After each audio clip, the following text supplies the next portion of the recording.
federal judge issues a major ruling on July 4th, a very American ruling, preserving and protecting free speech against government censorship and government exportation of their censorship to big tech companies. One example was when Facebook got messages from the FBI telling them to censor and delete information. Same thing we saw with Twitter. Same thing we saw with YouTube. All sorts of government bureaucrats were sending emails from the White House to Twitter individuals telling them, delete this, delete that.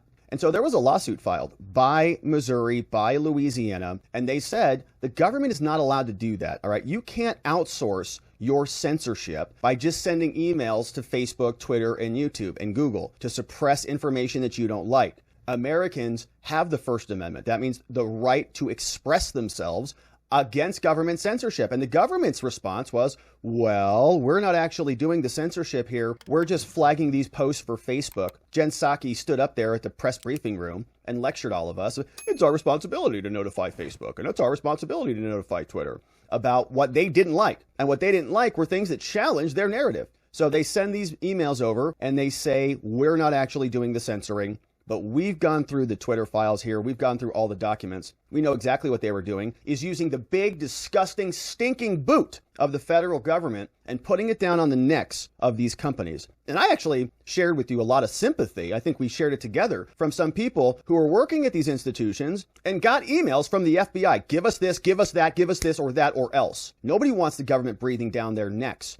And the government can't excuse themselves by saying, well, we didn't actually press the button. They were under the boot of the government. And now the judge has heard this lawsuit. And what he's done is written 155 pages of beauty. And he also issued a monster order that lists all the people that are now going to be prohibited from engaging in their censorious garbage that we all lived through back in 2020 and before. And this was the type of stuff that I think was very consequential. Every time anti-Biden, an anti-narrative person, a so-called white supremacist or somebody that they disfavor speaks against them and they're able to shut them up and remove them or demonetize them or deplatform them, that is a win in their favor. Now, the media love it, and so they're going to be upset about this. In fact, they say this is insane. America's going to die instantly because we can't censor people. But the judge chronicles all of the problems that we saw, and this is what the opinion said. Out of the Western District of Louisiana. And I want to just point this out, 155 pages. Now, a big substantial portion of this it's the judge going through and highlighting everything that we know that has been presented by Missouri and the other states, Louisiana, in this lawsuit. They have been showing emails. This email on this date, censorship request. This email on that date, a censorship request. Pressure from the FBI, pressure from the CDC, pressure from Homeland, pressure for all of them, okay? That's why it's 155 pages. And so what we're going to do here today is try to hit the highlights, talk about what the FBI was doing, see what the CDC was doing, see what some of the White House was doing, and then fast forward through the rest of it until we see what the ultimate conclusion was. Because this is the case, Missouri versus Joe Biden. And this is a request for a preliminary injunction. And when we talk about the word injunction, we mean the court is ordering something to be done, the judge says. At issued before this court is this injunction brought by the states, meaning the plaintiffs, Missouri and Louisiana. The government, the Biden administration, Joe Biden and the rest of his people, and there's a lot of people on this list, all of the plaintiffs, big victory for them. Shout out to them and for fighting this case, right? Louisiana, the AGs, out of everybody, shout out to everybody there. Now, all of the defendants are here. We're going to see everybody, all right? Guess who's on the list? Joe Biden in particular. So if the injunction is issued against them, all of these people theoretically are going to be bound, presuming that is the outcome once we read through this. And look at all these names. Joe Biden, Karine Jean-Pierre, Vivek Murthy, not Ramaswamy, Xavier Becerra, Health and Human Services, Hugh Auchincloss, NIAID, we've got Mayorkas from Homeland. CDC's on the list. Commerce, Rob Flaherty, which was somebody we spent a lot of time listening to him whine to Twitter about disinformation. We have U.S. election assistants, FBI, people from the FBI, they're all on the list, right? All named as defendants. And so if they lose this order, then that injunction is going to apply to them. So the judge says, all right, the court heard oral arguments on this motion on May 26. Bunch of briefs were filed. And here's what I have to say to you. In an introduction, a quote from Evelyn Beatrice Hill, 1906, from the Friends of Voltaire says, I may disapprove of what you say, but I would defend to the death your right to say it.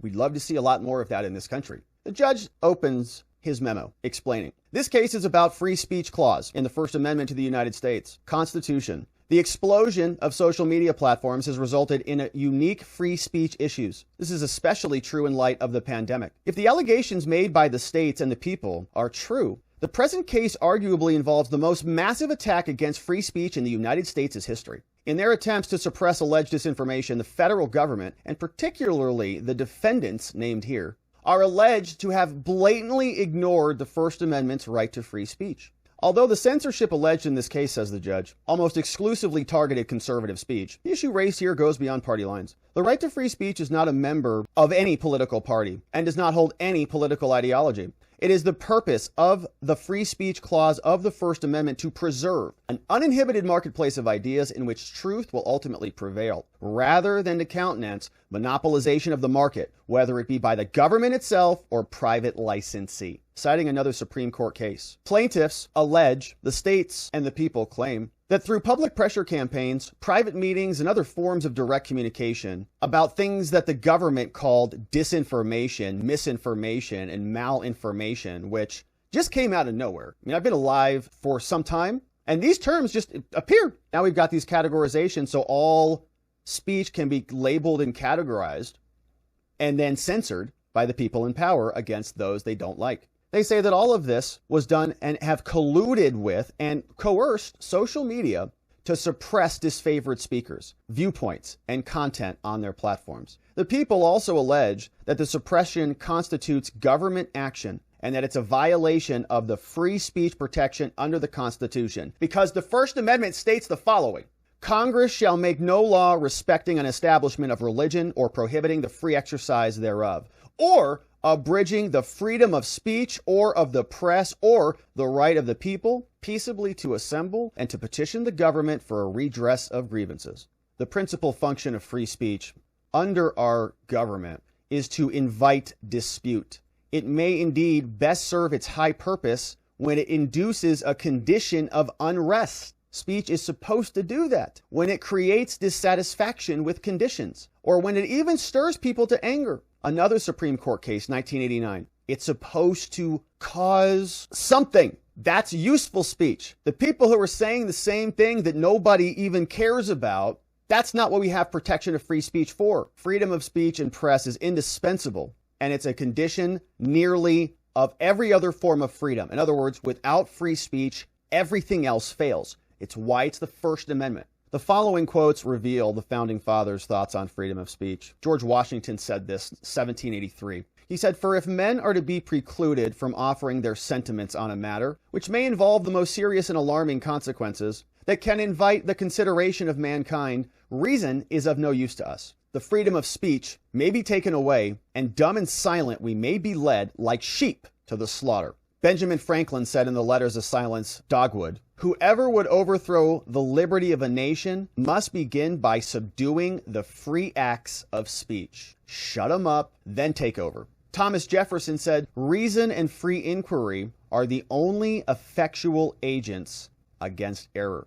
Thomas Jefferson. The judge says the question does not concern whether speech is conservative, whether it's moderate, liberal, progressive, or somewhere in between. What matters is that Americans, despite their views, will not be censored or suppressed by the government. Other than well-known exceptions to the free speech clause, all political views and content are protected speech. The issues presented to this court are important and deeply intertwined in the daily lives of citizens around this country. He says, by way of factual background, in this case, the states and the people allege that the government and the Biden administration suppressed conservative-leaning free speech. Couple examples here, 9 of them. 1, the Hunter Biden laptop story prior to the 2020 election, suppressing speech about the lab leak theory of the vid. 3, suppressing speech about the efficiency of masks and the lockdowns. Suppressing speech about the efficiency of the jabs. Not allowed to talk about it. Suppressing speech about 2020 and the presidential election. And we got strikes for both of those issues. Suppressing speech about the security of voting by mail. Suppressing parody contents about the Biden people. They didn't like when you just made fun of them. And suppressing negative posts about the economy. Oh, no. Those spreadsheets are illegal. And suppressing negative posts about Joe Biden himself, the president. They say that other plaintiffs, shout out to Bhattacharya and Kohlendorf, are epidemiologists. They allege that they were censored by Twitter on several occasions. And YouTube made a removal about a discussion about the face masks. Jill Hines is another co-director. She had her stuff removed. Facebook took away posts January 2022 for sharing actual data from Pfizer. She said that because of censorship, the reach of her post dropped from 1.4 million down to 98,000. Okay, this stuff really matters. It adds up big time. So she had her posts censored massively. Dr. Cariotti is a psychiatrist. He got censored on Twitter and LinkedIn.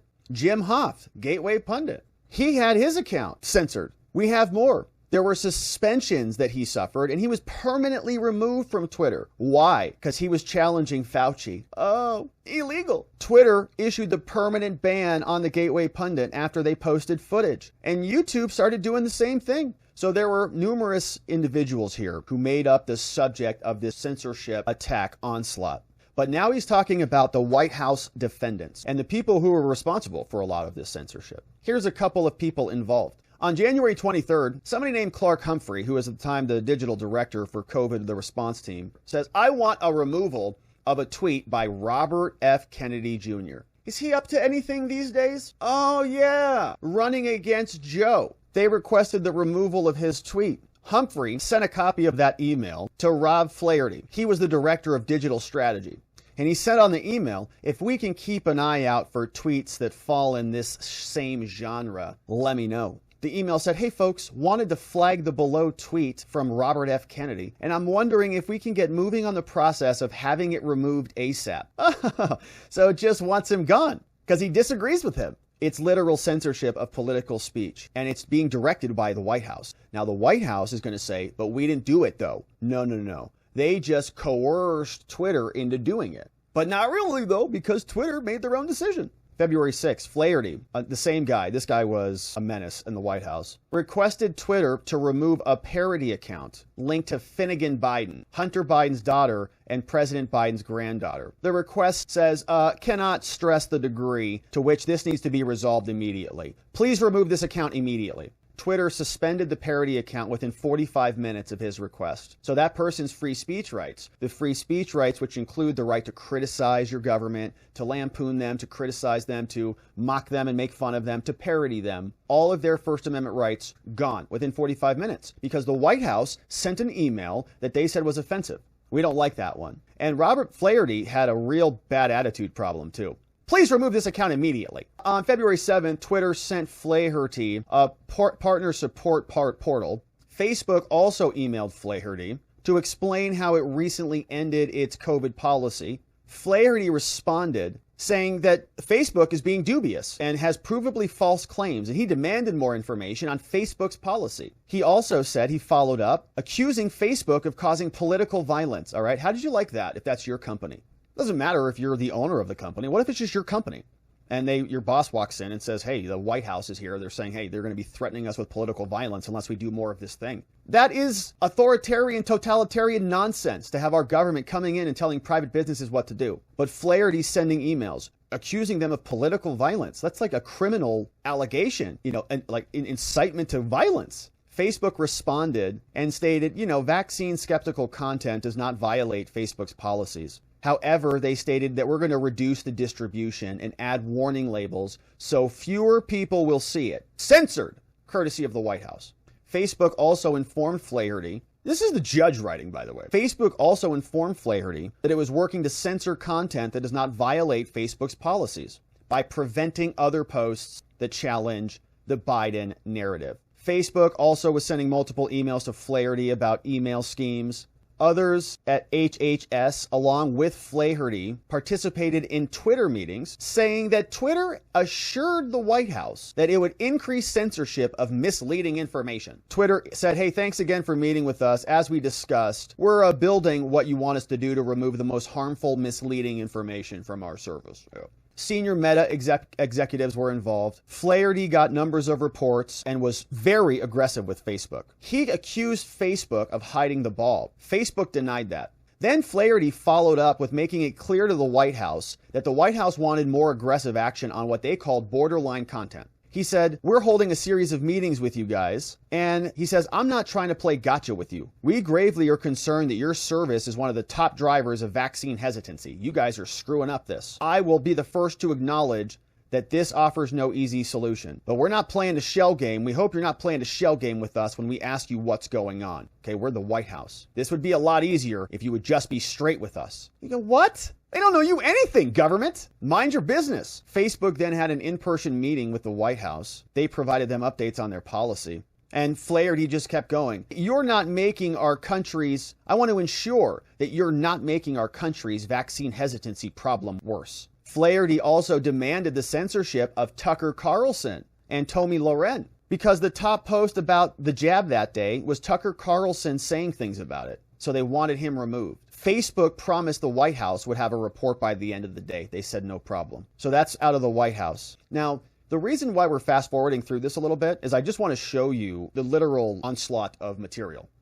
Okay, it's paragraph after paragraph. April 16, 2001, Flaherty, Tucker Carlson. April 21st, Flaherty, Twitter now with HHS. Twitter also wanted to know why Alex Berenson had not been kicked off Twitter. They sent an email saying that Berenson was the epicenter of disinfo. And guess what? Berenson was suspended. First Amendment rights gone because the White House censors were putting their boots and their stinky, disgusting feet on the back of the necks of the tech companies. And I'm not exonerating the tech companies. I'm not saying that the people at Facebook weren't like, sure, let's do it. And that Twitter were like, yeah, no, great. That sounds great.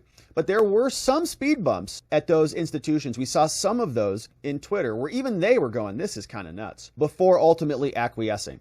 And so this is a major problem on both ends. But what's supposed to be at issue here is that our government doesn't do this to us. And they don't put the pressure on the big tech companies to do it to us. If we find out that the big tech companies are doing this on their own, we'll make our own decisions and take our doom scrolls elsewhere, all right? And it's perfectly appropriate if they wanted to do that, let's say as a private company without any coercion of the government. There's all sorts of social media companies out there now that say, you know, must safety and all this stuff. And okay, if you want to neuter your platform and all of this, okay, but be open and transparent with your user base about it. And the federal government can never do it. And if you are a censorist company, well, I'll do my absolute best to never use your services and work with you ever again. But that's up to that private decision. It's not the government coming in there and twisting the necks of these people in order to get it done. On May 5th, White House press secretary, Jen Psaki, she was a big one, publicly began pushing Facebook and other social media companies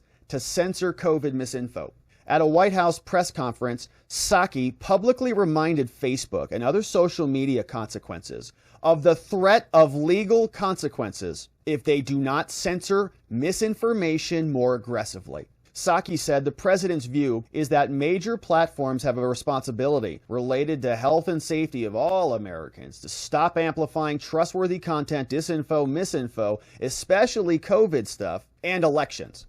All the stuff that they really don't want you to talk about. They got to censor it. Psaki linked the threat of a robust antitrust program with their censorship demand, open threats. Said he also supports better privacy protection and so on. The next day, Flaherty from the White House again followed up. So it's Joe Biden and it's literally the White House. Flaherty said, why aren't you censoring more of the disinformation dozen? And things kept getting bad. Then we go to the next section. Oh, the Surgeon General. Who's that? Surgeon General Murthy. Murthy is publicly chastising the social media companies for allowing this disinfo to be spread. Said platforms need to step up to be accountable, make their spaces safer. Then we get the CDC, okay? So we've got Surgeon General, we've got the White House, we've got the entire CDC. They entered into interagency agreements and they began weekly meetings with Facebook, constantly saying, we'd like more information. Why aren't you adding more labels to those stories? They proposed literally enrolling the CDC in special misinformation reporting channels. So they could just have a red phone over to Facebook. Illegal post. Robert F. Kennedy's tweeting again. On April 23rd, they emailed Facebook about algorithms so that they would screen out vaccine misinfo that they define, right? And now we get to the NIAID. The NIAID was run under Fauci. Fauci and others censored Americans like mad. Say the lab leak theory here. Plaintiffs set forth arguments that the virus originated from a lab. They say that Fauci suppressed this. Why? Because he may have been funding the whole thing. And there was suppression going on from Fauci. He told other scientists, so-called, he said, given the concerns of the distortions on social media, it's essential that we move quickly. Hopefully we can get the World Health Organization to convene. Doesn't want those distortions that might implicate him in his global destruction from spreading around social media. Sure, I wouldn't either. It's like, wow. Fauci stated that they should appreciate the urgency and the importance of this issue. We need to get ahead of the narrative. If we don't react to this, it could be very damaging. Yeah, you're not kidding. They wanted to discredit the lab leak theory, calling it a conspiracy theory. Zuckerberg sent Fauci an email asking for coordination. Zuckerberg asked Fauci to create a video. Fauci would answer questions, would be happy to do it. Fauci did 3 live streams with Zuckerberg. Now, that's okay. If they want to share messages and do a collaboration, and Facebook, like Zuckerberg, wants to put a maniac like Fauci up there and pretend he's a credible person, well, they can do that. That's their decision. That has nothing to do with our speech. Censoring our speech is a different story. But of course, this is just warming up. The relationship just got started. Then they needed to start suppressing information. There was also another report called the Great Barrington Declaration, which they removed. It was published online by a number of people who were involved in this lawsuit, and they did what they could to remove it. They said, hey, this is debunking this theory. Fauci and Dr. Collins followed up with a series of public media statements attacking them, calling them fringe and dangerous. And so, they're putting their pressure on that publication. Social media platforms then began censoring shortly thereafter. Google deboosted search results. YouTube updated its terms of service, started removing medical information, which is something we got to strike for. Facebook adopted the same policies, and Fauci said, I don't know anything about it. And so we saw this all the time. Now, somebody from the NIH said, fake imposter handle, please remove. Said, is there anything we can do to block similar parody accounts of Fauci? Anything you can do to stop him from being impersonated? They don't even want fake Fauci stories. They also went after the mask mandates. You challenge the mask mandates, gotta go. Alex Berenson was deplatformed, removed from Twitter. 2021 on August 28th. This is a section we spent a lot of time on. FBI defendants. All of the FBI agents who were sending emails to the companies saying, delete this, delete that. Elvis Chan, one of the people on top. Elvis Chan, who was a special assistant in this case, one of the primary people responsible for communicating about so-called disinfo on behalf of the FBI. There are also other agents on different cyber squads who also relayed information. Chan graduated with Homeland Security Studies degree. Well, this is interesting. Elvis Chan, his thesis was Fighting Bears and Trolls, an analysis of social media companies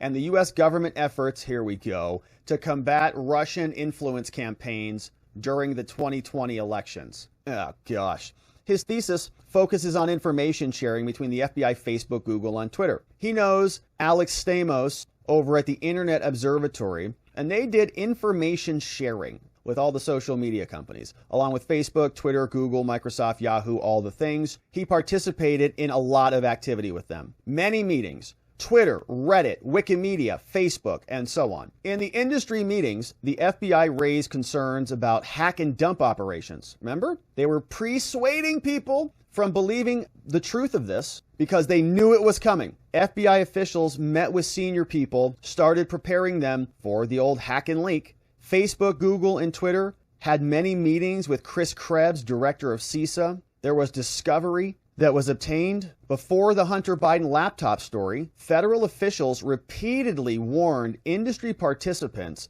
to be prepared for a hack and dump and hack and leak operation. Our rotten FBI, useless, supposed to be providing justice and truth and rooting out the bad guys. They knew a story that was bad for their guy was coming, and they pre-butted with all of the big tech companies so that it wouldn't catch. And then once it launched, the CIA, ex-CIA officials, drafted the 51 so-called intelligence experts with their fake propaganda letter that they shoved down everybody's throat and gave cover. The whole thing prompted by Anthony Blinken, who's now the Secretary of State. So they all got taken for a ride on that. Yoel Roth was over on Twitter. They were twisting his arm. The Hunter Biden laptop story was literally censored on social media. Twitter blocked users from sharing the New York Post story, which was entirely true and easily verifiable. I mean, we were corroborating the details with Tony Bobulinski years ago, who had previously sent tweets sharing the story from sending new tweets. They nuked an entire news agency on Twitter. FBI was also sending information saying the FBI should censor this. They shared indicators with state and local officials. They removed all sorts of stuff. Alleged Russian disinfo, anti-Hillary Clinton post, a secure border post. They removed a BLM post. They removed a pro-Second Amendment post. Chan testified that they had 50% success rate in having election disinfo also removed. So the FBI was highly involved. At least 8 FBI agents at the San Francisco are involved in reporting disinfo to social media companies. In addition to FBI agents, a significant number of FBI officials from their Foreign Influence Task Force also participate in regular meetings with social media about disinfo. So the likelihood that this is all still going on is very high. Chan says they use their Criminal Investigation Authority, National Security Authority, Foreign Intelligence Security, the Patriot Act, the Executive Order 12333 to gain access and investigate content on social media. They say we have total power here. The national security surveillance state gives us everything that we need. However, it is unconstitutional. Chan testified the 3,600 Twitter accounts and Facebook accounts were taken down. 422 accounts involving 900,000 tweets down. 2019. Massive government censorship operation. Chan testified FBI is continuing to report disinfo. He said post-2020, we've never stopped. As soon as November 3rd happened in 2020, we just pretty much rolled into preparing for 2022. And I'm sure they're still preparing for 2024. And so you can see, we'll fast forward through a lot more of this. CISA is also on the list as being involved in massive amounts of government censorship. The entire State Department was doing the same thing. We also had the EIP, the Virality Project, says these people are a part of it. They're connected to the government. 86 pages of government censorship, government corruption from multiple government agencies, all at the orchestration of the Biden administration from within the executive branch. The judge gives us some basic analysis, which we'll fast forward through. What do you need to do in order to get a preliminary injunction? He says here, the states allege that the defendants significantly encouraged, meaning the Biden people, either significantly encouraged or coerced social media companies to suppress speech. The White House acknowledged at oral arguments they did not dispute the authenticity or the content that the government orchestrated. They're not challenging the claims of the states. However, they allege that the emails do not show the coercion or the encouragement. White House says, no, we were just speaking with social media companies about promoting more accurate COVID information to get a better understanding of what the companies were taking to curb the spread. That's all. We were just saying, what are you guys doing over there? You working on this problem? White House defendants, they further argue, no, we never demanded social media companies to suppress postings. Is that right?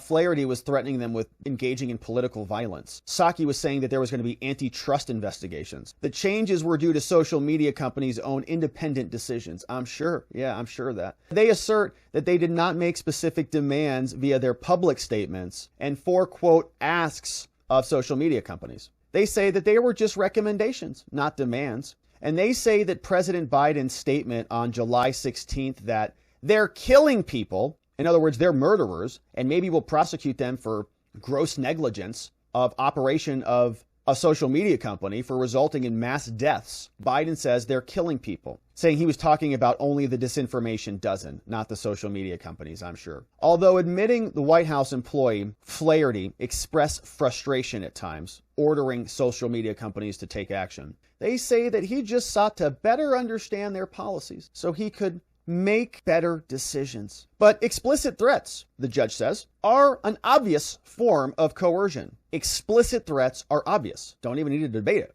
But not all coercion needs to be explicit either. The following illustrative specific actions by the defendants are examples of coercion exercised by the White House defendants. Here's what the judge says. Cannot stress the degree to which this needs to be resolved immediately. Please remove this account immediately. Sounds like coercion. Accuse Facebook of causing political violence. Got that one. You are hiding the ball. Oh, that sounds like somebody is superior to somebody else. Internally, we've been considering what our options are to do about it. I care mostly about what actions and changes you're making to ensure you're not making our country's vaccine problem worse. This is exactly why I want to know what reduction actually looks like. If reduction means pumping our most hesitant audience with Tucker Carlson saying it doesn't work, then I'm not sure it's reduction. Questioning how the Tucker Carlson video had been demoted since there were still 40,000 shares. Wanting to know why Berenson had not been kicked off yet. Sending Facebook a document saying this has been circulating around the building and informing thinking, meaning there's going to be more aggressive actions your way. Flaherty saying, not to sound like a broken record, but how much content is being demoted and how effective are you at mitigating reach and how quickly can you shut somebody up? Flaherty told somebody in an email, are you guys effing serious? I want an answer on what happened here and I want it today. This guy was a real piece of work. Murthy was doing the same thing. Psaki said, yeah, we're in regular touch with these social media companies. We're flagging problematic posts for Facebook that spread disinfo. Psaki stated that we're creating a robust enforcement strategy. Biden said they're killing people. They're killing people. Hey, folks, want to flag this tweet? Can we get it removed ASAP? How many times can someone promote false claims before being removed? Look at this. It goes all the way to letter V. Seems like your dedicated vaccine hesitancy policy isn't stopping them. And so the judge says, look, this is just a few of the examples. All right, just a few. They exerted against social media companies. This court finds the above examples demonstrate that the states and the people can likely prove that if this case goes to trial, that they were engaged in coercion to induce social media companies to suppress free speech. Plaintiffs allege the FBI also suppressed free speech, with the FBI and the FITF, an agency sort of subordinate to them, played a key role in these censorship efforts. But the government says no. They say, no, the FBI, our job relates to foreign influence, man, and attempts by foreign governments to influence our elections. And after 2016, when we made up a story about the Russians in that one, the FBI said we had to step things up to protect our 2020 elections. And the FBI deny any attempts to suppress or change the information. They further deny that they mentioned the hack and leak operation. Now, according to plaintiffs' allegations, Chan said that the FBI had a 50% success rate in removing information. The FBI failure to alert the social media companies about the Hunter laptop story was real and not mere Russian disinformation is particularly troubling. The FBI failure to tell them that it was real and not merely Russian disinformation is troubling. The judge says the FBI had the laptop in their possession since December 2019 and had warned social media companies to look for a hack and dump. Even after Facebook specifically asked whether it was Russian disinfo, Demlo, an agent of the FBI, refused to comment, says, I don't know, resulting in social media companies' suppression of the story. As a result, millions of citizens did not hear about the story prior to the election, all nuked right off the political field, censored at a very consequential time. Additionally, the FBI was included in industry meetings, forward all sorts of stuff, so this court finds that this evidence is demonstrative of significant encouragement meeting the legal standard by the FBI. But in conclusion, the judge says, once a government is committed to the principle of silencing the voice of opposition, it has only one place to go, and that is down the path of increasingly repressive measures until it becomes a source of terror to all its citizens and creates a country where everyone lives in fear. Harry Truman. The judge concludes, says, the plaintiffs here, the states and the people, are likely to succeed on the merits in establishing that the government used its power to silence the opposition. Opposition to COVID-19 jabs, opposition to masks and lockdowns, opposition to the lab leak, opposition to 2020, to Biden's policies, statement about the laptop being true, and other government policies, all were suppressed. It is quite telling that each example or category of speech was conservative in nature. This targeted suppression of conservative ideas is a perfect example of viewpoint discrimination of political speech. American citizens have the right to engage in free debate about the significant issues affecting the country. And although this case is still relatively young, and at this stage the court is only examining it in terms of plaintiffs' likelihood of success on the merit, The evidence produced thus far predicts and depicts an almost dystopian scenario. It depicts an America that I never recognized and don't. During the COVID-19 pandemic, a period perhaps best characterized by widespread doubt and uncertainty, the U.S. government seems to have assumed the role of an Orwellian ministry of truth. The states and the people have presented substantial evidence in support of their claims that they were victims of a far-reaching and widespread censorship campaign. This court finds that they are likely to succeed on the merits of their First Amendment free speech claims against the government, and therefore a preliminary injunction should issue immediately against the defendants set out in herein. And so therefore, the motion for a preliminary injunction is granted in part, denied in part. Signed, Terry Doughty, United States District Judge out of Monroe, Louisiana. July 4th, 2023, America's birthday, and a nice tribute to the First Amendment and free speech. Now, this is the order. A little bit shorter, but details exactly what's happening here. It is further ordered from the judge that the following people at the NIAID, Xavier, Auchincloss, Bird, Cole, and others, along with their secretaries and all of these other employees, and all of these people at the DOJ, and all of these people at the FBI, including Elvis Chan. And guess what, Karine, you're on the list. And lawyers to Biden, you're on the list. Rob Flaherty, you're on the list. And all of the other censors, like Jen Easterly from CISA, Alejandro Mayorkas from DHS. You are hereby enjoined and restrained from taking the following actions as to social media companies, all of these here. You are not allowed to communicate with them in this manner.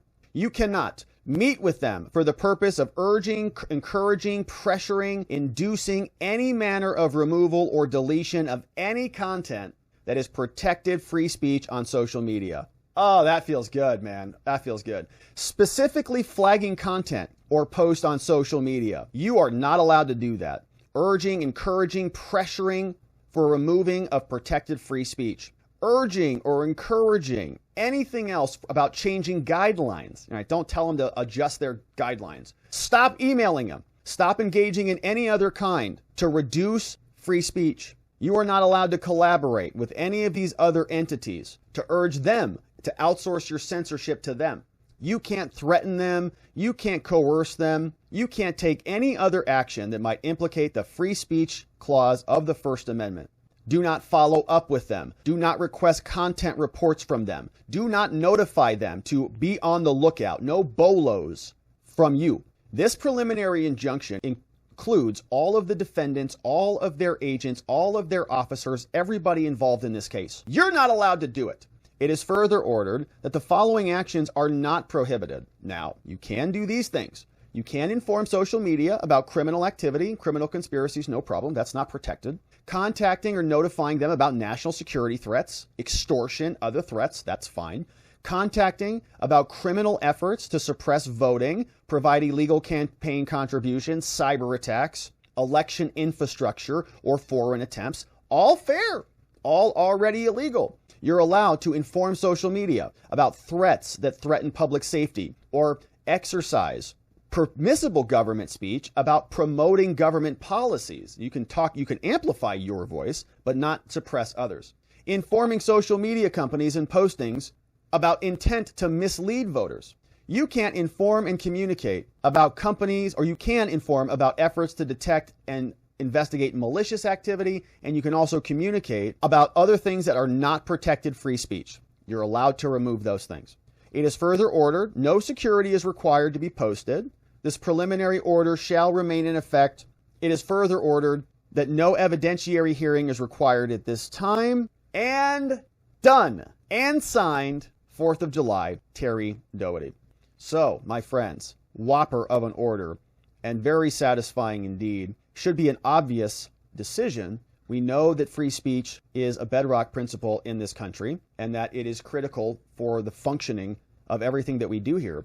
And so when the government tries to outsource that and remove that from our forefront, that's a big problem. This judge corrected the record and did so on July 4th. Now, as we expect, they have already filed a notice of appeal. Looks like this came out and hit the docket. Very brief, not a significant filing, just notifying the court, Western District of Louisiana, that the U.S. government, the Department of Justice, from the civil bench, these lawyers are filing a notice of appeal, specifically the July 4th order.